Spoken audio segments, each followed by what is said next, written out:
বন্ধুরা, আবার একটা নতুন রেসিপি নিয়ে ঘরানা চিকেন ঘরে রাখা কিছু উপকরণ দিয়ে আজকের চিকেনটা করব। আমি তেলে দিয়ে দিয়েছি জিরে, শুকনো লঙ্কা ফোড়ন, আর তারপরে দিয়েছি কুচানো পেঁয়াজ। আর এখানে উপকরণগুলো সব রয়েছে: টমেটো পেস্ট, আদা রসুন পেস্ট, কাঁচা লঙ্কা পেস্ট, কাজু পেস্ট, একটু গোলমরিচের গুঁড়ো, একটু কাশ্মীরি লঙ্কার গুঁড়ো। এটা দিয়ে আজকে আমার ঘরানা চিকেনটা হবে। এবার আমি তেজপাতাটা পরে দেব, আগে নয়। চিকেনের সঙ্গে আমি তেজপাতাটা দেব। এটা একটুখানি ভেজে নিই। ভাজা হয়েছে, এবার দিয়ে দেব আদা রসুন পেস্ট। 2 চামচ আদা রসুন পেস্ট দিয়ে দিলাম। দিয়ে দেব কাঁচা লঙ্কা,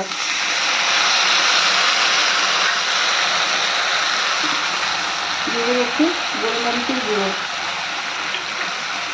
এবার এটাকে ভালো করে কষিয়ে নেব। মশলাটা ভাজা হয়ে গেছে, তেল ছেড়ে দিয়েছে। এবার চিকেনগুলো দিয়ে দেবো। এই চিকেনটা আমি লবণ আর একটু ভিনেগার দিয়ে মাখিয়ে রেখেছিলাম।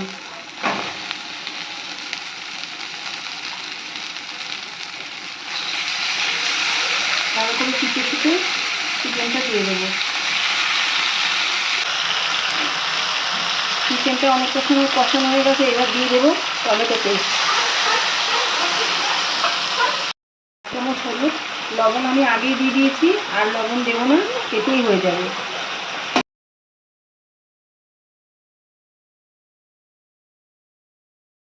জিরের গুঁড়ো,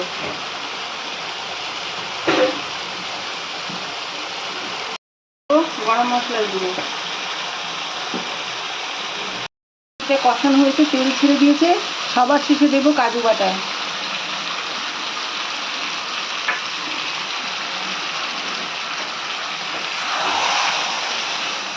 হয়ে গেছে, তেল ছেড়ে দিয়েছে। এবার এর মধ্যে একটু দিয়ে দেবো জল। জল দেওয়া হয়ে গেছে, এবার একটু ঢাকা দিয়ে দেবো। তো আমার রেসিপি যদি তোমাদের ভালো লাগে, অবশ্যই শেয়ার, কমেন্ট, সাবস্ক্রাইব করো। আর আমার পাশে থেকো। আজ তবে রাখছি, টাটা।